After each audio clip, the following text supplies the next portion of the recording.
এখলাস, এখলাস ছাড়া কোনো বন্দেগী কবুল হবে না। যত কিছু সে করুক, দুনিয়ার মসজিদ মাদ্রাসা যত কিছু দিনী প্রতিষ্ঠান করুক, অনেক খেদমত করে, ওয়াজ নসিহত করে, তালিম তালকিন অনেক কিছু করে, কিন্তু তার এখলাস পয়দা না হয় কোনো বন্দেগী কবুল হবে না, কোনোটাই কবুল হবে না। আমাদের কিতাবে ওয়াকিয়া গেছে, এটা আমি অনেক জায়গায় ওয়াজের সময় অনেক জায়গায় ওয়াজ করছি। সেটা হলো একজন তাবী হযরত মুআজ বিন জাবাল রাদিয়াল্লাহু আনহু, ফকিহুল উম্মত, ওনার কাছে আসলো, এসে বলল যে হুজুর আপনি তো বিশিষ্ট সাহাবী, তা আমার একটা আরজু ছিল। যে কি আরজু ছিল? আরজুটা হইল আপনি তো নিশ্চয়ই নূরে মুজাসসাম হাবিবুল্লাহ হুজুর পাক সাল্লাল্লাহু আলাইহি ওয়াসাল্লাম সরাসরি নুরুস সালাম অর্থাৎ জবান মোবারক থেকে হাদিস শরীফ শুনিয়েছেন। তেমন একটা হাদিস শরীফ আমাকে বলেন, যে হাদিস শরীফ আপনি সরাসরি শুনেছেন, এমন একটা হাদিস আমাকে বলেন তো। একজন তাবী, খুব মনোযোগ দিয়ে শুনবা, একজন তাবী হযরত ফকিহুল উম্মত, উনি ওনাকে বলা হয় উম্মতের মধ্যে ফকি, হযরত মুআজ বিন জাবাল রাদিয়াল্লাহু তাআলা আনহু। ওনার কাছে এসে আরজু করলো যে হুজুর আপনি তো একজন বিশিষ্ট সাহাবী, আপনি তো নিশ্চয়ই অনেক হাদিস শরীফ শুনেছেন, তাহলে আজকে আমার একটা আরজু হইলো যে আপনি দয়া করে এমন একটা হাদিস শরীফ আমাকে বলুন, যে হাদিস আপনি সরাসরি নূরে মুজাসসাম হাবিবুল্লাহ হুজুর পাক সাল্লাল্লাহু আলাইহি ওয়াসাল্লাম নুরুস সালাম অর্থাৎ জবান মোবারক আপনি শুনেছেন, আমার একটা হাদিস শরীফ বলেন তো। এটা বলার পরে হযরত ফকিহুল উম্মত রাদিয়াল্লাহু আনহু অনেক কানলেন। ওই তাবী যখন বললো যে আপনি বলুন একটা হাদিস, দয়া করে একটা হাদিস আমাকে বলুন, আপনি সরাসরি শুনেছেন, অনেক তো শুনেছেন। উনি কত কানলেন, অনেকক্ষণ, অনেক কান্নাকাটি করে বললেন হ্যাঁ একটা বড় হাদিস আমি শুনেছি, আমি আজকে বলবো। সেটা হলো নূরে মুজাসসাম হাবিবুল্লাহ সাইয়্যিদুল মুরসালিন ইমামুল মুরসালিন খাতামুন নবীন হুজুর পাক সাল্লাল্লাহু আলাইহি ওয়াসাল্লাম তিনি ইরশাদ মোবারক করেন, যিনি খালিক, যিনি মালিক, যিনি রব হন, তিনি সাত আসমান তৈরি করলেন। এখন সাত আসমান অতিক্রম করে মানুষের আমল নামাগুলি যিনি খালিক, যিনি মালিক, রব আল্লাহ ওনার কাছে পৌঁছতে হয়। সাত আসমানে 7 জন ফেরেশতা নিয়োগ করলেন, ওদেরকে হাফাজা ফেরেশতা বলা হয়। ওনারা আমল নামাগুলি যাচাই বাছাই করে পর্যায়ক্রমে উপরে পাঠাইতে থাকেন। যে প্রথম যে ফেরেশতা যিনি করেন, প্রথম আকাশে যখন আমলটা মানুষ করে, ওই ফেরেশতা, যে ফেরেশতারা আমল নামাটা নিয়ে উপরে উঠতে থাকেন, ওনাদেরকে থামায়, আপনি অপেক্ষা করুন, থামুন, কি ব্যাপার, যে আপনি যে আমল এনেছেন আমলগুলি, এগুলো আমাদের পরীক্ষা করতে হবে। আপনি কি পরীক্ষা করবেন? তো ওই হাফাজা ফেরেশতা বলেন আমি হচ্ছে প্রথম আকাশের দায়িত্ব, আমার দায়িত্ব হচ্ছে যারা গীবতকারী তাদের আমল কখনো এই প্রথম আকাশ দিয়ে অতিক্রম করতে পারবে না, এটা আমার প্রতি আদেশ করা হয়েছে। তাহলে আপনার যে আমলগুলি আপনি নিয়ে যাচ্ছেন, এর মধ্যে গীবতকারীদের আমল আছে কিনা সেটা আমাকে দেখতে হবে। গীবতের অনেক লম্বা, আমাদের পত্রিকায় গেছে লম্বা, আমি সংক্ষেপে বলবো। আল গীবতু আশাদ্দু মিনাজ জিনা, গীবতটা হচ্ছে ব্যভিচার করার থেকে কঠিন গুনাহ, নাউযুবিল্লাহ। এখন এই গীবতটা করা কঠিন গুনাহ। গীবত করলে, গীবত কাকে বলে? এক সাহাবায়ে কিরাম রোজন জিজ্ঞাসা করতে বললেন, কারো সম্পর্কে কোনো দোষারোপ করলে মানুষের কাছে সেটা গীবত হয়, যদি সেটা সত্যটা হলে গীবত, আর মিথ্যা হলে অপবাদ হয়। কেমন? এটা বলা হচ্ছে এখন কয়েক শ্রেণী লোক আছে যাদের দোষ ত্রুটি বর্ণনা করলে গীবত হয় না, এছাড়া সবাইটা গীবত হয়। প্রথম বলা হচ্ছে কোন রাজা বা আমির উমরারা যখন অনেক অপরাধ করে, বেআইনি কাজ করে, রাজা বা আমির উমরা, এদের দোষ ত্রুটি ধরলে সেটা গীবত হয় না। রাজা বা আমির উমরা এদের দোষ ত্রুটি। এরপর যারা ফাসিক কারা? যারা কবিরা গুনাহ করে, ফরজ ওয়াজিব সুন্নতে মুআক্কাদা যারা তরক করে, ফরজ ওয়াজিব সুন্নতে মুআক্কাদা, ফরজ ওয়াজিব সুন্নতে মুআক্কাদা যারা তরক করে, এরা ফাসিক, এদের দোষ ত্রুটি বললে গীবত হয় না। এরপরে কেউ যদি কোনো কাজী সাহেবের কাছে, বিচারকের কাছে যায় বিচারের জন্য, তখন যে বিপরীত পক্ষের দোষগুলি বর্ণনা করে, ওটা গীবত হবে না, কারণ দোষটি বর্ণনা করলে তো বিচার শুদ্ধ হবে না, আবার যদি কোনো ব্যক্তি কোনো মুফতি সাহেবের কাছে, ফতোয়া দাতার কাছে যায়, তখন বিপরীত পক্ষের দোষটি বললে সেটাও কিন্তু গীবত। পুরোটা না বললে ফতোয়া তো শুদ্ধ হবে না, এদের হবে না। এরপরে বলা হচ্ছে কোন লোক মশহুর আছে, অনেকে মশহুর হিসাবে লুলা ল্যাংরা, যেমন তৈমুর লং, ল্যাংরা, লুলা বা তোতলা, বোমা, মশহুর এলাকায় এই মশহুর নাম দিয়ে ডাকলে সেটা গীবত হবে না। এরপর বলা হচ্ছে কখনো যদি কোনো ব্যক্তি বিবাহ শাদীর কোথাও প্রস্তাব দেয় বা কোনো মেয়ের বিবাহের জন্য কাউকে বলে, তাহলে বিবাহ শাদীর যাদের প্রস্তাব দেওয়া হইলো, তাহলে ছেলের পক্ষ যদি মেয়ের পক্ষের কাছে যায় বাড়িতে দোস্তু তার বিষয় জানার জন্য, তখন এলাকার লোকজন, মহল্লার লোকজন, প্রতিবেশীরা যদি তার দোষটি জানে, সেটা যদি বর্ণনা করে দেয়, এটা গীবত হবে না। আবার ঠিক ছেলের পক্ষের কাছে যদি আসে মেয়ের পক্ষের লোকেরা ছেলে সম্বন্ধে জানতে, তো ছেলে যদি দোষটি থাকে তার প্রতিবেশীরা যদি বলে দেয়, এটা গীবত হবে না, কারণ এখানে তো একটা মানুষের ঘর সংসার ব্যাপার হয়ে গেছে, ওটাতে গীবত হয় না। আর সপ্তম হচ্ছে ওলামায়ে সু। ওলামায়ে সু যারা, এদের দোস্তুরি বললে গীবত হয় না, বরং হযরত ইমাম গাজ্জালী যিনি হুজ্জাতুল ইসলাম বলছেন, এক জামানা বদনামে ওলামায়ে সু বেহতেরাজ সালে তোয়াতে বেরিয়া। কিছুক্ষণ সময় ওলামায়ে সুদের দোস্তুরি বর্ণনা করা 60 বছর নফল ইবাদত থেকে উত্তম। সুবহানাল্লাহ। কাজে ওলামায়ে সুদের দোস্তুরি বর্ণনা, এই যে ওলামায়ে সুদ দেখানো, ওই যে ভিডিও করে ওয়াজ করে অনলাইনে দেয় ছবি সহ, বেপর্দা হয়, এই দলবদ্ধ করে, তন্ত্র মন্ত্র করে, অনেক হারাম কাজ করে সারাদিন, এর ওলামায়ে সু। এদের দোস্তুরি বর্ণনা করলে গীবত হয় না। এই 7 শ্রেণী, এই 7 শ্রেণীর লোকের দোস্তুরি বললে গীবত। এছাড়া অন্য কারো কথা দোস্তুরি বললে সেটা গীবত হবে, এটা মনে রাখতে হবে। এই প্রথম আকাশে যে ফেরেশতা, হাফাজা ফেরেশতা, উনি বলেন যে তোমার আমল নামাগুলি আমাকে দেখাও, এখানে গীবতকারীদের কোনো আমল আছে কিনা, আমি সেটা যেতে দিব না। যারা গীবত করে তাদের আমল কিন্তু প্রথম আকাশ অতিক্রম করে যেতে পারে না।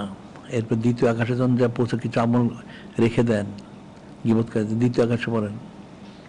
যখন দ্বিতীয় আকাশে যা পৌঁছে, তখন ওই ফেরেশতা এটা আপনি এখানে থামুন, আপনার আমল নমুনা পরীক্ষা করতে হবে। আমি এখানকার দ্বিতীয় আকাশের দায়িত্বপ্রাপ্ত হাফাজা ফেরেশতা, যে আপনি কি পরীক্ষা করবেন? হুব্বুজ্জা, অর্থাৎ যারা মান সম্মান হাসিলের উদ্দেশ্যে, মান সম্মান হাসিলের উদ্দেশ্যে যারা ইবাদত বন্দেগী করে, মান সম্মান ধন দৌলত ইত্যাদি হাসিলের উদ্দেশ্যে যারা করে, তাদের আমল নাম এখান থেকে যাবে না, এখান দিয়ে অতিক্রম করতে পারবে না।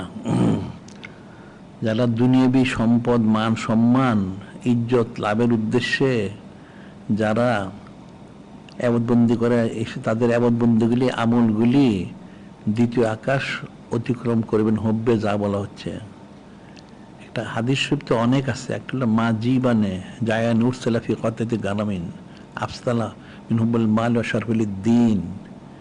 মা জীবানে জায়া নূর সালাফি কতাতি গানামিন, দুইটা নেকড়ে বাক্যে যদি, ক্ষুধার্ত নেকড়ে বাক্যে একটা বকরি পালের মধ্যে ছেড়ে দেওয়া হয়, তারা যেভাবে তাদের ক্ষতি করবে, খেয়ে ফেলবে, মারবে, যারা এই মান সম্মান দুনিয়া হাসিলের উদ্দেশ্যে ইবাদতবন্দি করে, তাদের আমলগুলি এর চেয়ে বেশি ক্ষতিগ্রস্ত। নাউযুবিল্লাহ। হুব্বুল মাল শারফুল দ্বীন, মাল সম্পদের জন্য মোহে করে এবং সম্মান হাসিলের উদ্দেশ্যে ইবাদতবন্দি করে, এদের আমলগুলি দ্বিতীয় আকাশ অতিক্রম করবে না। ওই ফেরেশতা আবার কিছু আমল রেখে দেন, আবার তার বাকি আমলগুলি নিয়ে ওই ফেরেশতারা আবার তৃতীয় আকাশে যান। তৃতীয় আকাশে যান, তখন ওই ফেরেশতা বলেন যে আপনি থামুন, আপনার আমলগুলি পরীক্ষা করতে হবে। যে কি পরীক্ষা করতে হবে? আমি হচ্ছে অহংকারের ফেরেশতা। অহংকার যারা করে, অহংকারী যারা, অর্থাৎ দায়ীভাবে যারা অহংকারী, যারা দায়ীভাবে অহংকারী, তাদের আমল নামা এখান থেকে অতিক্রম করবে না। যে দায়ী অহংকার করে, হাজে কুদসি শরীফ আছে, আল কিবরা ওয়া রিদাই ওয়াল আযমু ইজারি ফামান নাজা ফি শাইইন মিনহুমা ফাকাদ আদখালতু ফিন নার ওয়ালা উবালি।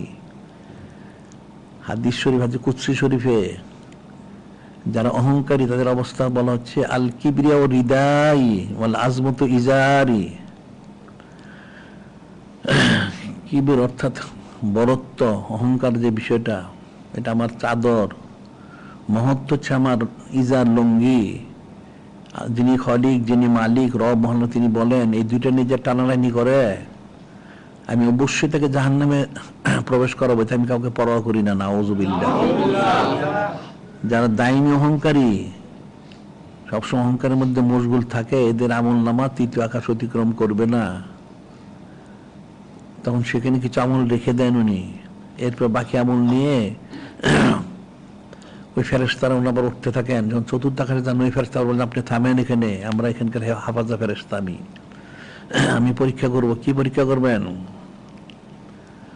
বলেন যে আসলে যারা অহংকারী তাদের আমল তো তৃতীয় আকাশ অতিক্রম করতে পারেনি। তারপরে যখন চতুর্থ আকাশ আসলো, তাহলে যে আমলগুলি করে আলাদাভাবে কোনো ফকর করে, ইন্নাল্লাহ লা ইউহিব্বু মান কানা মুখতালান ফাকুরা, ইন্নাল্লাহ লা ইউহিব্বু মান কানা মুখতালান ফাকুরা, নিশ্চয় যারা ধাম্বিক ফকরকারী এদেরকে আল্লাহ কখনো পছন্দ করেন না। যারা আমল করে ফকরে, আমি অনেক আমল করছি, এটা যারা ফকর করে এদের আমলটা কিন্তু চতুর্থ আকাশ অতিক্রম করবে না।